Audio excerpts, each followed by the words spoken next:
तिरछी निगाहों से ना देख आशिक दिलगीर को। कैसे तीर अंदाज हो तुम, जरा सीधा तो कर लो तीर को। हमें तुमसे हुआ है प्यार, हम क्या करें।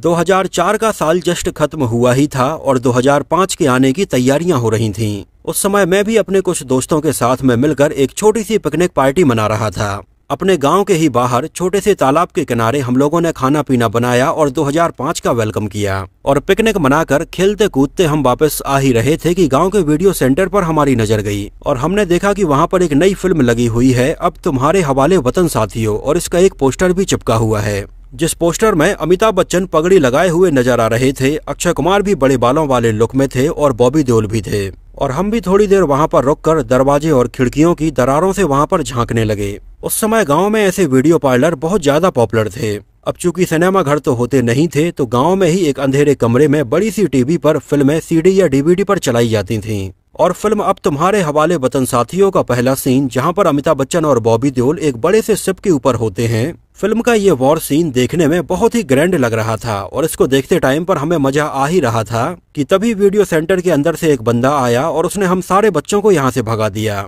और आगे चलकर 2-3 महीने बाद जब गर्मियों की छुट्टियां हुई और हम लोग मामा के यहाँ आए, तो यहाँ पर केबल ऑपरेटर ने ये फिल्म लगाई, तब जाकर मैंने इसको पूरा देखा। और मुझे ये फिल्म बहुत ज्यादा पसंद आई थी, खासकर से अक्षय कुमार इसमें जिस तरह से शायरी बोलते हैं वो तो बेहतरीन लगा था। अब के सावन में ये शरारत हमारे साथ हुई, हमारा घर छोड़ के सारे शहर में बरसात हुई। इसके अलावा इसके कुछ साल पहले ही मेरे नाना जी अमरनाथ की यात्रा से भी लौट कर आए थे और उन्होंने भी वहाँ की बहुत सारी चीजें बताई। और इसके क्लाइमैक्स में अमरनाथ यात्रा के भी कई सीन हमें देखने के लिए मिले थे, जिससे मैं इससे और अच्छे से कनेक्ट कर पा रहा था। अब तुम्हारे हवाले वतन साथियों रिलीज हुई थी 24 दिसंबर 2004 को क्रिसमस के वीकेंड पर। और उस समय इसका क्लैश हुआ था सेम उसी दिन रिलीज हुई अजय देवगन और ऐश्वर्या राय की फिल्म रेनकोट के साथ में। हालांकि बॉक्स ऑफिस कलेक्शन के हिसाब से तो उस समय ये दोनों ही फिल्में फ्लॉप रही थीं। हालांकि फिल्म रेनकोट क्रिटिकली काफी पसंद की गई थी, लेकिन अब तुम्हारे हवाले वतन साथियों को काफी मिला जुला सा रिस्पॉन्स मिला था। इसमें हमें नजर आए थे अमिताभ बच्चन, अक्षय कुमार, बॉबी देओल, दिव्या खोसला कुमार, आशुतोष राणा, संदली सिन्हा, नगमा और डैनी डेंगजोंगपा। फिल्म की कहानी और स्क्रीन प्ले तैयार किया था शक्तिमान तलवार ने और डायरेक्शन की कमान संभाली थी जाने माने डायरेक्टर अनिल शर्मा ने, जो इसके पहले भी कई बड़े बजट की मल्टी स्टारर फिल्मों का डायरेक्शन कर चुके थे, जिनमें हुकूमत, ऐलाने जंग, फरिश्ते, तहलका, महाराजा, गदर एक प्रेम कथा और द हीरो जैसी कई फिल्में शामिल हैं। आगे चलकर उन्होंने वीर और गदर 2 जैसी फिल्में भी बनाई हैं, जिनमें से ज्यादातर फिल्मों की कहानी शक्तिमान तलवार ने ही लिखी है। म्यूजिक एल्बम कंपोज किया था अनु मलिक ने और इसके म्यूजिक एल्बम में गानों के सारे वर्जन्स को मिलाकर टोटल 9 गाने रखे गए थे। हालांकि फिल्म का म्यूजिक एल्बम कुछ खास पॉपुलर तो नहीं हो पाया था, लेकिन फिर भी उस समय इसके 1-2 गाने लोगों ने काफी पसंद किए थे। जैसे फिल्म का बहुत ही पॉपुलर गाना था हमें तुमसे हुआ है प्यार हम क्या करें। इसके अलावा और बाकी गाने थे चलिया चलिया, दिल रोता है बार बार, कुर्ती मलमल दी, मेरे सर पे दुपट्टा, मुझे प्यार दो, शिव जी सत्य है और इसका टाइटल सॉन्ग अब तुम्हारे हवाले वतन साथियों।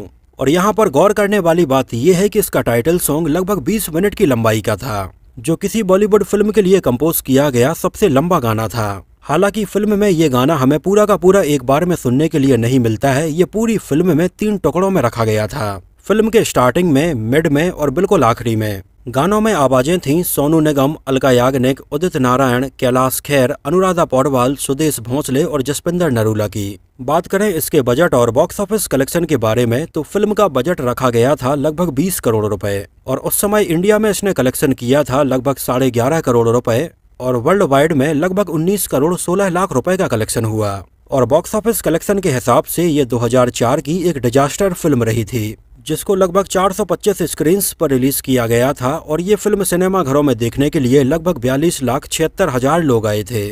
और ये 2004 में पैसे कमाने के मामले में बहुत पीछे 16वें नंबर पर रही थी। 2004 की अगर टॉप 5 फिल्मों की बात करें तो पहले नंबर पर थी वीर ज़ारा, दूसरे नंबर पर थी मैं हूं ना, तीसरे नंबर पर थी धूम, चौथे नंबर पर थी मुझसे शादी करोगी और 5वें नंबर पर थी खाकी। अब तुम्हारे हवाले वतन साथियों को IMDb पर 4.4 आउट ऑफ 10 रेटिंग मिली हुई है। साल 2001 में गदर एक प्रेम कथा और 2003 में the hero love story of a spy जैसी इंडिया और पाकिस्तान के वॉर की पृष्ठभूमि पर ये फिल्में बनाने के बाद उन्होंने एक और फिल्म बनाने का डिसाइड किया। हालांकि इसमें उन्होंने थोड़ी बदलाव किया और इंडिया और पाकिस्तान के बीच में भाईचारे को दिखाया। और बीच में एक लव ट्रायंगल को भी सेट किया। एक्चुअली अनिल शर्मा हमेशा से ही देओल परिवार के काफी करीबी रहे हैं और उन्होंने धर्मेंद्र और सनी देओल के साथ में बहुत सारी फिल्में बनाई हैं। तो अब तुम्हारे हवाले वतन साथियों में उन्होंने धर्मेंद्र और सनी देओल तो नहीं लेकिन उनके छोटे भाई बॉबी देओल को साइन किया और उनकी बॉबी देओल के साथ में आई ये पहली फिल्म थी। इसके अलावा अनिल शर्मा काफी पहले से ही अपनी किसी फिल्म में अमिताभ बच्चन को लेने के बारे में भी प्लान कर रहे थे, लेकिन बात नहीं बन पाई। वैसे कोई स्क्रिप्ट उनके पास में नहीं थी, लेकिन अब तुम्हारे हवाले वतन साथियों में उन्हें लगा कि ये किरदार अमिताभ बच्चन अच्छे से निभा पाएंगे और उन्हें पहली बार उन्होंने साइन किया। इसके अलावा उन्होंने अक्षय कुमार को भी इसके लिए साइन किया। हालांकि इसमें हमें बॉबी देओल के डबल रोल एक बाप और बेटे के तौर पर दिखाया गया है, लेकिन एक्चुअली पहले ऐसा नहीं होने वाला था। अनिल शर्मा ने पहले बाप वाले रोल में अजय देवगन को साइन करने का डिसाइड किया था। उन्हें लगा कि इसमें फिल्म मेजर साहब के जैसे अमिताभ बच्चन और अजय देवगन साथ में आएंगे तो लोग ज्यादा पसंद करेंगे, लेकिन उस समय अजय देवगन बहुत सारी बैक टू बैक फिल्में साइन कर रहे थे और उनके पास में बिल्कुल भी डेट्स अवेलेबल नहीं थी। इस वजह से उन्होंने इसको करने से मना कर दिया था और उनके मना करने के बाद एक समय शाहरुख खान को भी अप्रोच किया गया। हालांकि ये रोल बहुत छोटा था और पहले तो शाहरुख खान ने इसको करने के लिए हाँ बोल दिया था, लेकिन आगे चलकर शाहरुख खान कहीं और व्यस्त हो गए और वो इसके लिए समय नहीं निकाल पाए। हालांकि इस सीन के लिए सारी तैयारियां पहले से हो गई थीं, इस वजह से एट अ टाइम पर बॉबी देओल ने इसको निभाया और इस तरह से बॉबी देओल इसमें हमें डबल रोल में बाप और बेटे के तौर पर नजर आए थे। और फिल्म के स्टार्टिंग का ये सीन बिल्कुल रियल लोकेशन पर और रियल शिप में फिल्माया गया था, जहां इस सीन को फिल्माने के लिए विशाखापट्टनम के बंदरगाह से 5 जहाज निकले थे और बंदरगाह से लगभग 200 किलोमीटर दूरी पर समुद्र के बीचों बीच इसको शूट किया गया था। और खास बात ये थी कि ये सीन समुद्र के बीचों बीच में आर्मी के बहुत सारे जवानों के साथ में शूट किया जाना था। हालांकि ये सारे के सारे जूनियर आर्टिस्ट ही थे, लेकिन इस सीन को काफी एक्सपर्ट की देखरेख में शूट किया गया था और उस समय इसको शूट करने के लिए काफी देर तक पानी में रहना था और कई लोगों को सी सिकनेस भी थी। हालांकि कोई प्रॉब्लम नहीं हुई और इस सीन को बेहतरीन तरीके से फिल्माया गया था। इसके अलावा इसके कई सीन बिल्कुल रियल में INS शिवाजी के डैमेज कंट्रोल सिमुलेटर में शूट किए गए और यही एक रीजन है कि स्टार्टिंग के ये सीन देखते टाइम पर बिल्कुल रियल लगते हैं। इसके अलावा इसमें अक्षय कुमार की एंट्री होती है लगभग 1 घंटे के बाद में और इसमें अक्षय कुमार का एक वॉर वाला सीन भी था, जहां पर पाकिस्तान वाले उन्हें पकड़ लेते हैं और वहां की जेल में बंद कर देते हैं। तो यहाँ पर अक्षय कुमार को जो डायलॉग्स दिए गए थे उसमें उन्हें पाकिस्तान को काफी भला बुरा बोलना था, लेकिन अक्षय कुमार ने कहा कि वो ऐसा नहीं करेंगे क्योंकि पाकिस्तान में भी उनके बहुत सारे फैंस हैं और उनके सेंटीमेंट को वो हर्ट करना नहीं चाहते हैं। हालांकि पहले तो अक्षय कुमार को बोला गया कि सीन के हिसाब से यहाँ पर उन्हें ये डायलॉग्स बोलना जरूरी हैं, लेकिन उस समय अक्षय कुमार अपनी बात पर अड़े रहे और उन्होंने कहा कि अगर उन्हें ऐसे डायलॉग्स बोलने पड़ेंगे तो वो ये फिल्म छोड़ देंगे। इस वजह से बाद में पर्टिकुलर इस सीन में अक्षय कुमार के जो डायलॉग्स हैं उनको मॉडिफाई करके दोबारा से लिखा गया था, जो पाकिस्तान को बहुत ज्यादा भला बुरा बोलने वाले नहीं, थोड़ी नॉर्मल डायलॉग्स थे।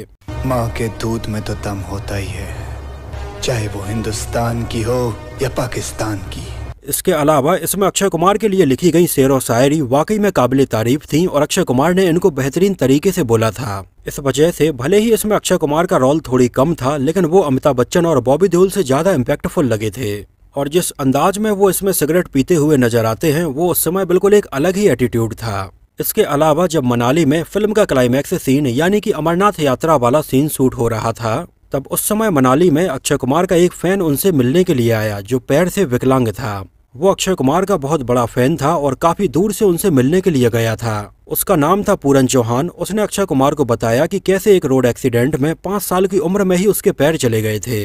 अक्षय कुमार ने उसकी पूरी बात सुनी और कहा कि वो अपनी फिल्म में उसे काम करने का मौका देंगे और इसके लिए अक्षय कुमार ने अनिल शर्मा से बात की और उसको एक छोटा सा रोल दिया था। आपने शायद नोटिस भी किया हो, जहां पर अमरनाथ यात्रा में इस गाने के दौरान ये हमें नजर भी आते हैं। इसके अलावा इसमें लीड एक्ट्रेस के तौर पर पहले प्रियंका चोपड़ा और बाद में अमीषा पटेल को भी अप्रोच किया गया था। हालांकि प्रियंका चोपड़ा अपनी दूसरी फिल्मों में बिजी थी, इस वजह से उन्होंने इसको करने से मना कर दिया था, लेकिन अमीषा पटेल ने इसमें काम करने के लिए हाँ बोल दिया था। लेकिन पता नहीं एंड मौके पर अनिल शर्मा और अमीषा पटेल के बीच में ऐसा क्या हुआ कि उन्होंने अमीषा पटेल को इससे बाहर कर दिया और एट अ टाइम उन्होंने इसमें उनकी जगह पर दिव्या कुमार खोसला को साइन किया, जिनकी उम्र उस समय मात्र 16 साल थी और वो इसके पहले कई म्यूजिक वीडियो में और एक तेलुगु फिल्म लव टुडे में नजर आ चुकी थीं। उस समय दिव्या खोसला कुमार के कई म्यूजिक एल्बम बहुत ज्यादा पॉपुलर हुए थे, जिनमें अयो रामा, कभी यादों में आऊं और जिद ना करो ये दिल दा मामला है जैसे कई गाने शामिल हैं। एक्चुअली हो सकता है कि इसमें अमीषा पटेल से उन्हें रिप्लेस करने का एक रीजन ये भी रहा हो कि अब तुम्हारे हवाले वतन साथियों से भूषण कुमार भी जुड़े हुए थे जो दिव्या खोसला को जानते थे और शायद उन्होंने ही अनिल शर्मा से उन्हें साइन करने के लिए बोला हो। और इसके अगले ही साल 2005 में भूषण कुमार और दिव्या खोसला कुमार ने शादी कर ली थी। इसके बाद दिव्या खोसला कुमार फिल्मों से दूर हो गई थीं और आगे चलकर उन्होंने यारियां और सनम रे जैसी फिल्में डायरेक्ट की थीं। हालांकि शादी के कई साल बाद वो हमें 2021 में फिल्म सत्यमेव जयते 2 में नजर आई थीं। इसके अलावा नगमा भी इसमें हमें नजर आई थीं, लेकिन इसमें उनका कोई इम्पैक्ट वाला रोल नहीं था। इसके अलावा खुद डायरेक्टर अनिल शर्मा के छोटे भाई कपिल कौस्तुभ शर्मा भी इसमें हमें एक छोटे से रोल में नजर आए थे। अगर आपने फिल्म देखी होगी तो आपको कैप्टन त्रिलोक जरूर याद होंगे, जो कि वॉर में शहीद हो जाते हैं और उनके नाम का मेडल बॉबी देओल को मिल जाता है। तो actually captain Trilok director Anil Sharma के ही छोटे भाई कपिल कौस्तुभ शर्मा हैं। उनके अलावा इसमें हमें डायरेक्टर अनिल शर्मा के बेटे उत्कर्ष शर्मा भी नजर आए थे, जो फिल्म गदर में सनी देओल के बेटे बने हुए थे और इसमें उन्होंने बॉबी देओल के बचपन वाला रोल निभाया है। इसके अलावा इसमें संदली सिन्हा भी हमें डॉक्टर साक्षी पंत के तौर पर नजर आई थीं। एक्चुअली संदली सिन्हा एक जाने मानी मॉडल हैं और इन्हें आपने फिल्म तुम बिन और पिंजर में जरूर देखा होगा। और डायरेक्टर अनिल शर्मा के द्वारा संदली सिन्हा को इस आर्मी बेस्ड फिल्म में लेने का एक रीजन ये था कि संदली सिन्हा के पिता एक आर्मी ऑफिसर थे और ड्यूटी के दौरान वो शहीद हो गए थे, तो वो खुद रियल में आर्मी परिवार से बिलोंग करती थीं और इन सारी चीजों को उन्होंने काफी करीब से देखा था। इस वजह से अनिल शर्मा ने इसमें उन्हें साइन किया था। हालांकि इसके अगले ही साल 2005 में उनकी भी शादी हो गई और वो फिल्मों से दूर हो गईं। बात करें अगर फिल्म की शूटिंग लोकेशंस की, तो इसके ज्यादातर सीन बिल्कुल रियल लोकेशंस पर ही शूट किए गए हैं, जिनमें राजस्थान के बीकानेर और जैसलमेर के अलावा चंडीगढ़, मनाली, विशाखापट्टनम पोर्ट और इसके अलावा कुछ सीन न्यूजीलैंड और साउथ अफ्रीका में भी शूट किए गए हैं। अब तुम्हारे हवाले वतन साथियों जब रिलीज हुई तब उस समय इसको बहुत सारे लोगों ने अक्षय कुमार की फिल्म सैनिक से भी कंपेयर किया, जिसमें भी कुछ ऐसा ही होता है कि सबको लगता है कि वॉर में अक्षय कुमार मारे गए हैं, लेकिन असल में वो जिंदा होते हैं। और कुछ वैसा ही सीक्वेंस हमें अब तुम्हारे हवाले वतन साथियों में देखने के लिए मिला था। इसके अलावा अगर अनिल शर्मा की पिछली आप कई फिल्मों को नोटिस करेंगे तो उनमें एक चीज हमें बड़ी कॉमन सी नजर आती है, जहां उनकी फिल्मों के स्टार्टिंग में हमें दिखाया जाता है कि कोई किरदार मारा गया है, लेकिन बाद में वो वापस आ जाता है। जैसे गदर एक प्रेम कथा में ऐसा लगा कि अमरीश पुरी का परिवार मारा गया है, लेकिन बाद में वो पाकिस्तान में हमें जिंदा नजर आते हैं। इसके अलावा the hero love story of A spy में भी ऐसा लगता है कि शायद धमाके में प्रीति जिंटा मारी गई हैं, लेकिन बाद में वो जिंदा वापस बच जाती हैं।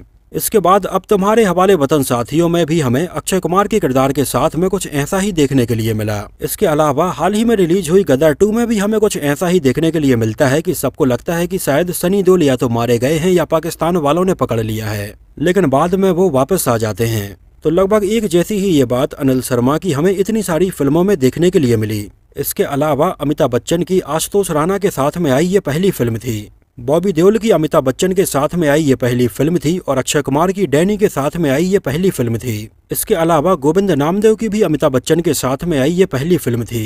एक्चुअली अमिताभ बच्चन और गोविंद नामदेव ने जमानत नाम की एक फिल्म में एक बार और साथ में काम किया था, लेकिन ये फिल्म पूरी बनकर कंप्लीट हो जाने के बाद भी किसी रीजन की वजह से आज तक रिलीज नहीं हो पाई है। इसके अलावा फिल्म का जो टाइटल है वो साल 1962 में आई धर्मेंद्र की सुपरहिट फिल्म हकीकत के एक गाने कर चले हम फिदा जाने तन साथियों अब तुम्हारे हवाले वतन साथियों से लिया गया है। तो दोस्तों ये तो बात हुई अब तुम्हारे हवाले वतन साथियों से जुड़े बहुत सारे अननोन फैक्ट्स के बारे में। मुझे तो उस समय ये फिल्म काफी पसंद आई थी। आप लोगों को ये फिल्म कैसी लगी थी हमें कमेंट सेक्शन में जरूर बताना।